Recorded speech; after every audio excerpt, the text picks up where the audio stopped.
আল্লামা শাহ সুফি সৈয়দ ফকির মোহাম্মদ মুসলিমউদ্দিন সুন্নি আল কাদরি মাদ্দাজিল্লাহুল আলী বারাকাল্লাহু তাআলা ফি হায়াতিহি, সকলে বলি আমিন। আল্লাহ তাআলা হুজুর কিবলার হায়াতের মধ্যে বরকত দান করুন, সবাই বলি আমিন।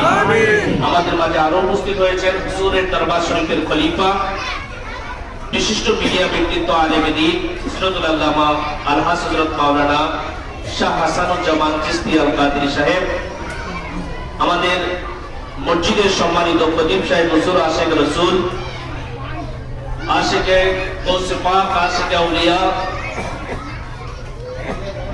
শেখ আল্লামা রফিকুল ইসলাম আল কাদরি হুজুরের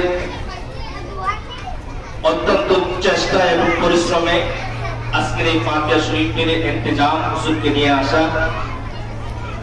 আমরা হুজুরের জবান থেকে এবং আলেম ওলামাদের জবান থেকে কিন্তু শুনতে চাই কি চাই না? চান কি না?